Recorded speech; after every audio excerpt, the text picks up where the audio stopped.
Hello दोस्तों।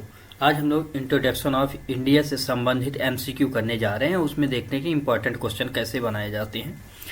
तो भारत किस गोलार्ध में स्थित है, इसका आंसर आपको देना है। उत्तरी गोलार्ध, दक्षिणी गोलार्ध, पूर्वी गोलार्ध या उत्तर पूर्वी गोलार्ध। इसका सही आंसर होगा डी, उत्तर पूर्वी गोलार्ध। ये हमारी ग्लोब है। इस ग्लोब में इस वाले पार्ट में यहाँ भारत स्थित है। ठीक, तो इस वाले पार्ट में यहाँ भारत स्थित है। तो ये उत्तर पूर्वी डायरेक्शन कहलाता है। ठीक है, नॉर्थ ईस्ट। सॉरी।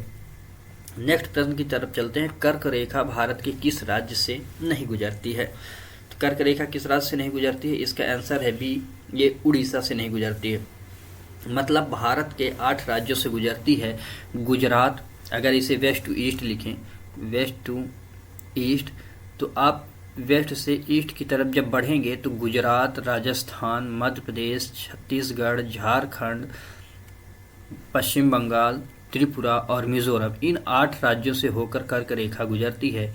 ये आपको याद रखना है। ठीक, 8 राज्यों से। नेक्स्ट प्रश्न की तरफ चलते हैं। भारत का मानक समय तिथि देशांतर पर आधारित है। यहाँ पूछा जा रहा है कि जो हमारे यहाँ का मानक समय है वो कितना तिथि है, किस देशांतर पे? तो 82-30 पूर्वी देशांतर, 75 पूर्वी देशांतर, 90 पूर्वी देशांतर या 85। इसका आंसर है 82.5 पूर्वी देशांतर। यह जीएमटी से लिया गया है, याद रखना कि जीएमटी से लिया गया है 82.5।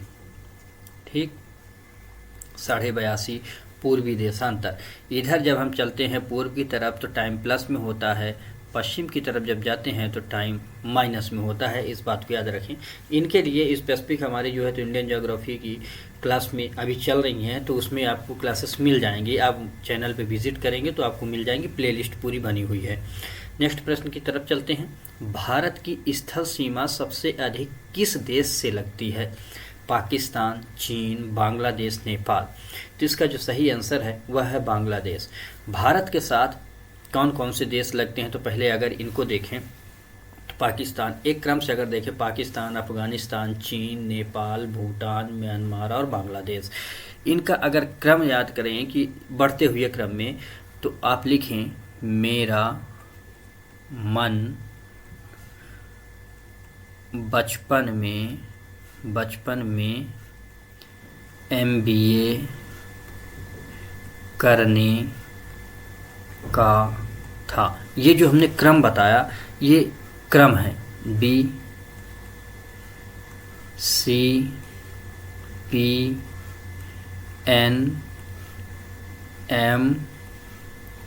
B और A।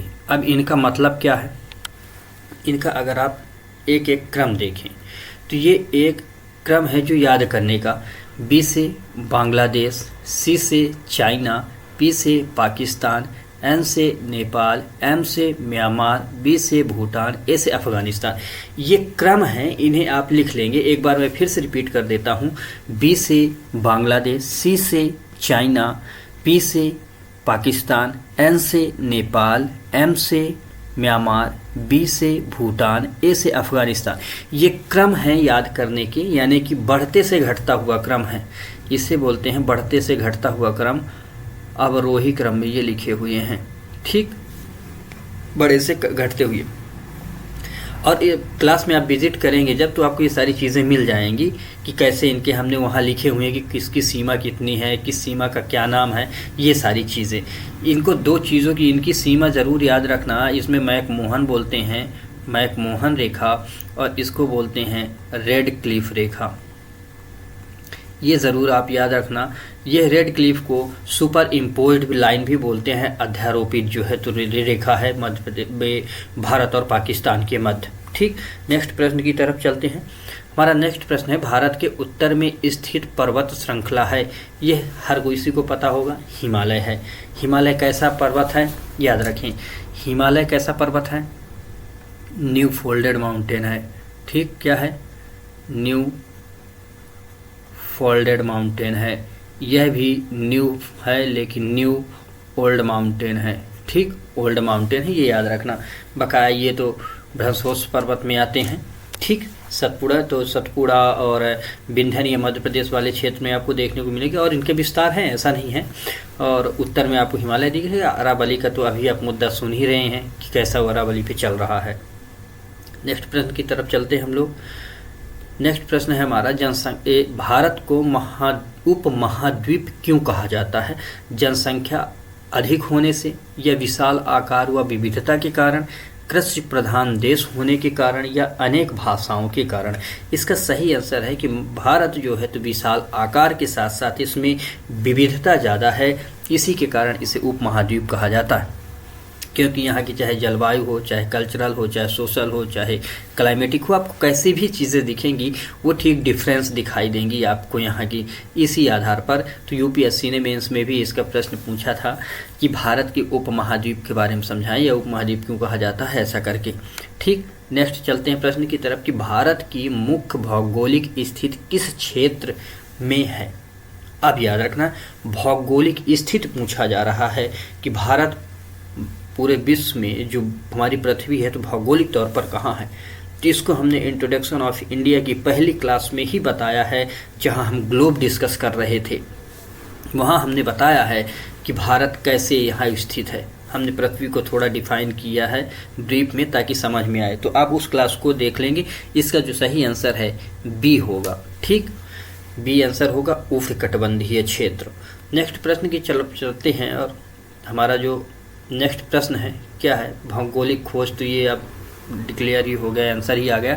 भौगोलिक खोज का मतलब ये है कि हमने ये भी बताया है कि कैसे अक्षांश और कैसे देशांतर का क्या महत्व है, किस कारण ये पूरी पृथ्वी पे ये लाइनें बनाई गई हैं। तो यही जो है तो आइडेंटिफाई करते हैं किसी भी स्थान के बारे में। नेक्स्ट प्रश्न हमारा क्या है कि भारत का पड़ोसी देश नहीं है। अभी थोड़ी देर पहले हम लोगों ने एक प्रश्न किया है, तो भारत का पड़ोसी देश नहीं है थाईलैंड, क्योंकि इसका जिक्र नहीं हुआ। शेष जितने भी देश हैं इनके जिक्र हुए। श्रीलंका एक द्वीपीय देश है। ठीक, इस बात को याद रखेंगे आप। नेक्स्ट प्रश्न की तरफ चलते कि भारत और श्रीलंका के बीच स्थित जलडमरू है, यानी कि भारत और श्रीलंका को कौन डिवाइड करता है? जलडमरू। तो मलक्का, पाक जलडमरू, सुंड्रा और हॉर्मूज। इसका जो सही आंसर है वह है पाक जलडमरू। ठीक, जैसे कि हमारा ये मानो कि ये भारत है, यहाँ श्रीलंका है, इधर बे ऑफ बंगाल है, इधर अरब सी है और यहाँ इंडियन ओशियन है। यहाँ जो है तो मन्नार की खाड़ी है और यहीं पास ये पाक जलडमरू है। ठीक, ये बात याद रखना, यहाँ पाक जलडमरू है। चलिए, ये बी आंसर। नेक्स्ट प्रश्न है, भारत का भौगोलिक केंद्र किस राज्य को माना जाता है? भौगोलिक केंद्र का मतलब यह है कि मध्य प्रदेश, जो भौगोलिक केंद्र कि भारत के मध्य में कौन स्थित है, ऐसा किस बिंदु को हम मानेंगे? तो इसका जो सही आंसर है ए है, मध्य प्रदेश। ठीक, नेक्स्ट प्रश्न है कि भारत का प्राचीन नाम आर्यावर्त किस क्षेत्र के लिए प्रयुक्त किया गया है? इसको भी आप क्लास में देखेंगे हमारे, कि वहाँ ये क्लासेस बताई गई हैं कि जब नामकरण हमने भारत का बताया है कि इंडस वैली कैसे, इंडस वैली से नाम इसका कैसे पड़ा, इंडिया पड़ा, आर्यावर्त क्या है, जम्बूद्वीप कहाँ है ना, भारत कैसे नाम पड़े, इंडिया कैसे नाम पड़े, तो इनके बारे में हमने वहाँ डिस्कस किया हुआ है। आर्यावर्त बेसिकली उत्तर भारत के लिए यूज़ किया गया था और यह गंगा वैली से संबंधित है। तो इसका आंसर आपको मिला। नेक्स्ट हमारा प्रश्न है कि भारत का मानक समय कितने मिनट आगे है ग्रीनविच से? अभी हम लोगों ने समझा था 82.5 भारत का मानक रेखा है, इससे कितना आगे है ग्रीनविच से ये पूछ रहा है। तो 5.5 प्लस है, 5.5 घंटे। अब ये कैसे है आप इसे समझें आप कि ये 0 है, हमने वहाँ भी बताया है ब्रीफ में, आप यहाँ समझे 360 भागे 24 करेंगे, इसका 1 बराबर 15 आएगा। 1 घंटे में 15, 1 घंटे में 60 मिनट होते हैं। 60 मिनट में अगर आप भाग 15 का देंगे तो इधर आएगा 1 मिनट बराबर 4, तो 1 में 4 आएगा। इधर आप जो है तो 82 में, अगर आप 82.3 में 82.5 में आप 4 का गुणा करके देख लेंगे, आपको आंसर मिल जाएगा। ठीक, तो ये समझने की जो है तो आधार है। हमने वहाँ ये भी बताया कि 82.5 ही क्यों रखा गया है, ये वहाँ आप उस क्लास में याद कर लेंगे और उसे देख लेंगे कि 82.5 ही क्यों रखा गया है। ठीक, नेक्स्ट प्रश्न है कि भारत की आकृति को किससे तुलना की जा सकती है? त्रिभुजाकार या चतुर्भुजाकार, पतंगाकार या प्रायद्वीपीय? इसका जो सही आंसर है चतुर्भुजाकार है। आप भारत का नक्शा देखेंगे तो कुछ आपको भारत ऐसे आपको दिखाई देगा। ठीक, ये ऐसे चतुर्भुजाकार आपको भारत दिखाई देगा। ठीक है ना, ये ज़्यादा हो गया, ऐसे मिलेगा आपको भारत, ऐसे आपको भारत मिलेगा। ये मैप थोड़ा गड़बड़ हो गया, इस तरह आपको चतुर्भुजाकार मिलेगा। ठीक, तो ये है इसका आंसर ए। और आज की क्लास को हम लोग यहीं तक रखते हैं, नेक्स्ट क्लास में फिर जल्द मिलते हैं। तो आपको ये प्रश्न कैसे लगे आप ज़रूर कमेंट बॉक्स में बताएं। तब तक के लिए धन्यवाद। आप लोग पढ़ते रहें, बढ़ते रहें। जल्द ही हम जो है तो फिजियोग्राफी से संबंधित प्रश्न लेके आएंगे।